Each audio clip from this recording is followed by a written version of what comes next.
작은 라디오 5번째 이야기. 우울증. 마음이 자꾸 무너질 때 우울과 함께 살아내는 법. 안녕하세요.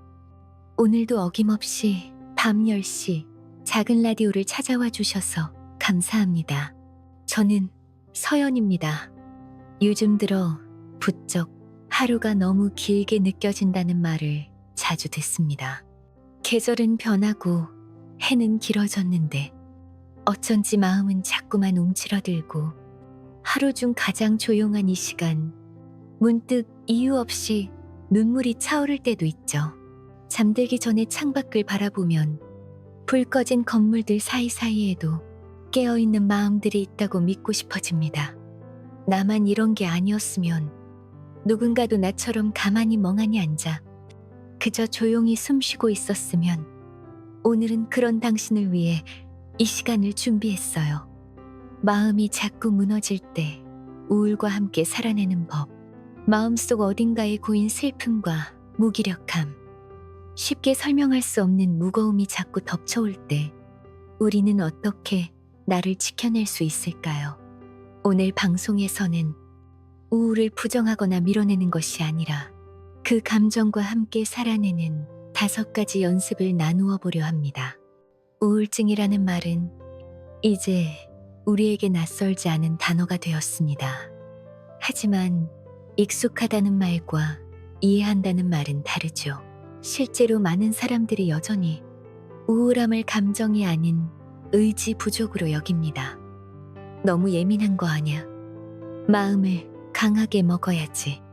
기분 탓이잖아. 이런 말들이 얼마나 자주 우리를 더 깊은 고립으로 밀어넣는지 모릅니다. 2023년 보건복지부의 정신건강실태조사에 따르면 한국인의 4명 중 1명은 일생에 한 번 이상 우울증 증상을 겪는다고 해요. 특히 40대 이상 중년층에서 우울 증상은 있지만 치료를 받지 않는 경우가 무려 70%에 달한다고 합니다. 그 이유는 대부분 참으면 나아지겠지, 혹은 병원에 다닌다고 뭐가 달라질까 하는 생각 때문이었죠. 하지만 마음의 병은 그렇게 시간이 해결해주지 않기도 합니다. 이야기하지 않으면 알아주지 않고 표현하지 않으면 돌보아지지 않죠. 중년의 우울은 특히 더 조용하게 찾아옵니다. 젊었을 때는 버텨야 한다는 책임감에 억지로 웃고 힘내는 척하며 버텼던 사람들이 어느 날 문득 텅 빈 집에 혼자 남겨졌을 때 문득 무너지는 거예요. 몸은 여전히 바쁘고 겉으로 보기엔 아무 문제가 없어 보여도 마음속에서는 매일 작은 붕괴가 반복되는 거죠. 이처럼 우울은 때때로 감정이 아니라 생활 전체의 색을 바꾸는 힘을 가집니다. 모든 게 회색처럼 느껴지고 좋아하던 일도 더는 재미없고 무언가를 해볼 마음조차 사라지죠.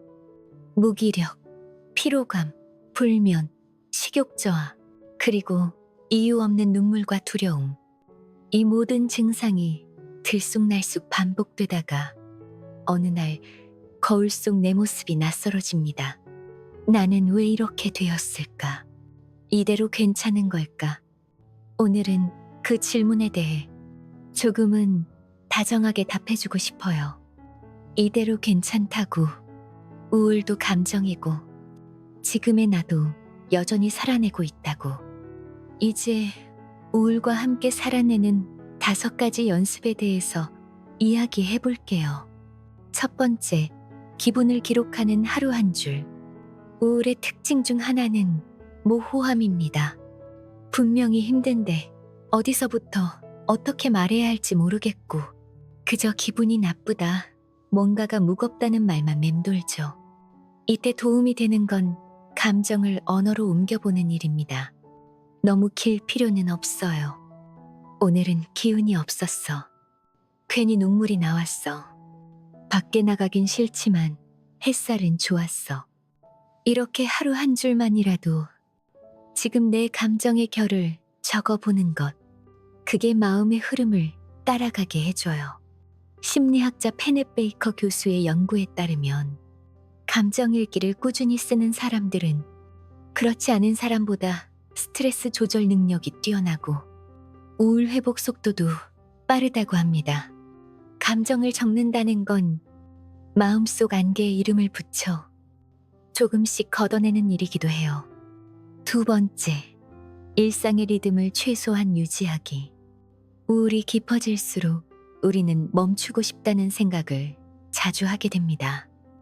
몸을 움직이기 어렵고 말도 줄어들며 잠을 너무 많이 자거나 전혀 자지 못하게 되죠. 이럴 때 리듬을 지켜주는 건 거창한 계획이 아니라 작은 틀입니다. 예를 들어 이런 거예요. 아침에 무조건 햇빛을 한번 쐬기, 정해진 시간에 식사 한번 하기, 저녁에 따뜻한 물로 손을 씻으며 하루 정리하기. 이렇게 작은 생활의 고리를 유지하면 삶의 방향이 완전히 무너지지 않도록 도와줘요. 하버드대 정신과 전문의 크레이그 밀러는 우울 증상이 지속될수록 신체 루틴이 깨진다고 말합니다. 반대로 말하면 루틴을 회복하는 것만으로도 마음은 회복의 리듬을 되찾을 수 있다는 거죠. 세 번째, 신뢰할 수 있는 한 사람과 마음 나누기. 그냥 누가 내 얘기 좀 들어줬으면 좋겠어. 우울할 때 가장 먼저 드는 마음 중 하나죠. 하지만 실제로 입을 여는 건 어렵습니다. 이해 못하면 어쩌지, 민폐일까봐. 이런 생각들이 자꾸만 막아서기 때문이죠. 그래도 용기 내어 단 한 사람에게라도 조용히 털어놓아 보세요. 그 사람이 꼭 정답을 주지 않아도 괜찮아요. 그저 들어주는 것만으로도 마음은 숨을 쉴 수 있거든요. 직장 동료, 가족, 오래된 친구, 혹은 상담사일 수도 있겠죠. 요즘 좀 힘들어. 이 한마디가 아무도 내 얘길 모르고 있다는 고립감을 끊어줄 수 있어요. 네 번째, 몸을 움직이는 작은 행동 만들기. 몸과 마음은 연결되어 있어요. 우울이 찾아오면 가장 먼저 무거워지는 건 몸이죠. 그래서 마음을 회복할 때 가장 효과적인 방법 중 하나가 신체 움직임입니다. 실제로 세계보건기구 WHO는 우울 증상이 있는 사람들에게 하루 30분 이내에 가벼운 걷기 운동만으로도 회복에 긍정적인 영향을 준다고 발표했어요. 꼭 운동이 아니어도 괜찮아요. 책상 정리, 이불 개기, 빨래 널기 같은 작고 단순한 움직임도 효과가 있어요. 중요한 건 움직이기 시작하는 것이에요. 처음엔 5분만 해보세요. 그 5분이 나는 지금도 내 삶에 참여하고 있다는 감각을 되살려줄 수 있어요. 다섯 번째, 오늘 하루를 버틴 나에게 다정한 문장 건네기. 우울한 하루를 보내고 나면 대부분은 스스로에게 이런 말을 합니다. 나는 왜 이것밖에 안 될까? 하루 종일 아무것도 못했어. 하지만 정말 그럴까요? 아무 일도 안 한 게 아니라 그저 오늘도 힘겹게 하루를 버틴 거예요. 그 사실을 알아차리는 것, 그리고 그 마음에 다정한 말을 건네는 건 우울과 함께 살아가는 데 있어 가장 중요한 연습 중 하나입니다. 오늘도 고생했어. 버틴 것도 잘한 거야. 나는 지금 최선을 다하고 있어. 이런 말들을 하루의 끝에 스스로에게 건네보세요. 자기 자신에게 친절해질 수 있는 사람만이 진짜 회복의 방향으로 걸을 수 있으니까요. 우울은 단번에 사라지지 않습니다. 하지만 우리가 이 5가지를 기억한다면 우울과 함께 살아내는 일은 조금은 더 따뜻한 일이 될지도 모릅니다. 이제 이런 깊은 우울의 시간 속에서도 자신을 품어내고 다시 삶의 방향을 찾아낸 한 청취자의 이야기를 들려드릴게요. 안녕하세요, 서연님. 저는 경기도 용인에 사는 50대 여성입니다. 그동안 누군가에게 제 이야기를 진지하게 털어놓은 적이 없었는데 오늘은 용기를 내서 적어봅니다. 저는 3년 전 남편과 이혼을 했습니다. 오랜 시간 함께했던 사람과의 이별은 생각보다 훨씬 더 복잡하고 아팠어요. 이혼 직후에는 괜찮은 척 했어요. 오히려 후련하다는 말도 했고요. 그런데 시간이 지나면서부터 제 안에 뭔가가 서서히 무너지고 있다는 걸 느꼈습니다. 가장 힘들었던 건 아무도 나를 필요로 하지 않는 느낌이었어요. 자식들도 각자 삶에 바쁘고 저를 찾아오는 사람도 점점 줄어들었죠. 아침에 눈을 떠도 일어나고 싶은 마음이 들지 않았고 밤에는 괜히 눈물이 났어요. 괜찮지 않은데 그걸 말할 데가 없으니까 점점 제 자신을 숨기게 되더라고요. 이게 무슨 삶인가? 이렇게 살아야 하나? 그 순간이 제 인생의 바닥 같았어요. 그날 밤 저는 처음으로 정신건강복지센터에 전화를 걸었어요. 누구라도 내 얘기를 들어줬으면 해서요. 그 짧은 통화가 제 인생을 조금 바꿨습니다. 상담사 선생님은 아주 조용히 제 이야기를 끝까지 들어주셨어요. 그리고 이렇게 말했어요.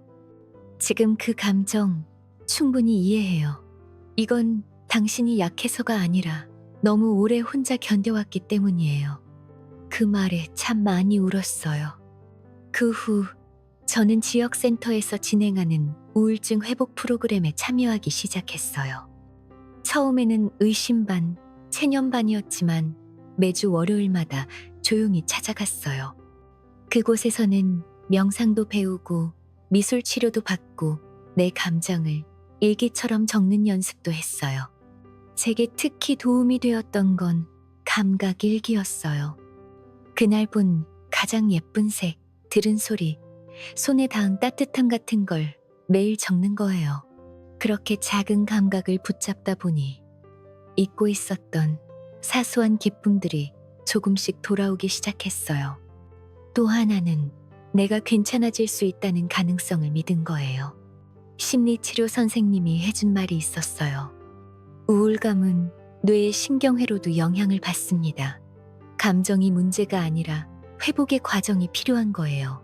그 말이 제게 내가 이상한 게 아니구나 하는 안도감을 줬어요. 물론 지금도 완벽히 나은 건 아니에요. 가끔 이유 없이 마음이 가라앉을 때가 있어요. 하지만 예전처럼 스스로를 탓하지 않게 되었어요. 무엇보다 이 감정도 지나간다는 걸 이제는 압니다. 요즘은 아침에 눈을 뜨면 제일 먼저 창문을 열고 바람 냄새를 맡아요. 그리고 제게 이렇게 말해요. 오늘도 괜찮아. 네가 여기 있는 것만으로 충분해. 우울이라는 긴 터널 속에서 저는 아주 천천히 하지만 분명히 걸어 나오는 중이에요. 제 이야기가 지금 누군가의 어두운 밤에 작은 불빛이 되길 바랍니다. 우울은 어느 날 갑자기 찾아오는 것이 아닙니다. 오랜 시간 마음 한편에 쌓인 슬픔과 피로가 어느새 감정을 잠식하고 삶을 무겁게 만드는 거죠. 오늘 이야기를 통해 다시 한번 확인할 수 있었어요. 우울은 이겨내야 할 병이라기보다 돌봐야 할 내면의 신호라는 것을요. 그래서 우리는 싸우는 대신 그 감정을 이해하고 천천히 감싸 안아야 합니다. 지금 이 순간에도 나는 왜 이렇게 약할까? 나는 왜 아무것도 못할까? 스스로를 비난하고 있는 분이 계시다면 꼭 기억해 주세요. 그 감정은 당신이 나약해서 생긴 것이 아니라 너무 오래, 너무 열심히 버텨왔기 때문에 생긴 것이에요. 우울한 감정은 내가 망가졌다는 증거가 아니라 이제는 잠시 멈추고 돌봐야 한다는 요청일지도 모릅니다. 그리고 그 돌봄은 거창하거나 대단할 필요가 없습니다. 아침 햇살을 얼굴에 맞으며 잠시 눈을 감는 것, 좋아하던 노래 한 곡을 다시 들어보는 것, 손글씨로 짧은 하루 일기를 써보는 것, 누군가에게 조용히 나 오늘 좀 힘들어라고 말해보는 것, 이 작은 시도들이 우리를 다시 삶의 흐름으로 데려와 줄 거예요. 혹시 지금 당장 모든 걸 해낼 수 없다고 해도 괜찮아요. 내일이 아니더라도 언젠가는 해낼 수 있으니까요. 심리학자 마틴 셀리그만은 이렇게 말했습니다. 희망은 아직 오지 않은 미래를 믿는 능력이다. 지금의 나를 있는 그대로 받아들이고 조금씩 내일을 향해 발을 내딛는 것. 그게 바로 회복의 첫걸음이니까요. 오늘은 마음이 무너질 때 다시 살아갈 용기를 찾는 연습에 대해 이야기했어요. 우리는 왜 마음이 무너지는지, 그 감정을 억지로 없애려 하기보다 어떻게 돌볼 수 있을지, 그리고 천천히 일상을 회복해 나가는 5가지 방법에 대해 나눴습니다. 내 감정을 부정하지 않고 있는 그대로 바라보기, 우울한 마음을 신체 감각으로 연결해보는 연습, 외부의 평가에서 잠시 벗어나 나를 인정해주는 사람 곁에 머물기, 뇌 과학이 말하는 회복의 방법을 일상에 녹여보기, 나는 지금 충분히 괜찮다고 말해주는 자기 수용의 문장 만들기, 그리고 마지막엔 긴 어둠 속에서도 다시 길을 찾은 한 청취자의 이야기를 들려드렸어요. 그분처럼 우리도 내면의 작은 불빛을 하나씩 다시 밝혀갈 수 있을 거예요. 우울은 나를 약하게 만드는 게 아니라 나를 다시 바라보게 만드는 시간일지도 몰라요. 그 밤을 함께 걸어가고 있는 모든 분들께 작은 위로와 희망이 전해졌기를 바랍니다. 저는 서연이었고요. 오늘도 밤 10시 작은 라디오에 함께 해주셔서 고맙습니다. 당신이 존재해 주어 고맙고 지금 이 순간에도 충분히 잘 살아내고 계시다는 걸 꼭 기억해 주세요. 좋은 밤 되세요. 그리고 부디 편안한 잠 드시길 바랍니다.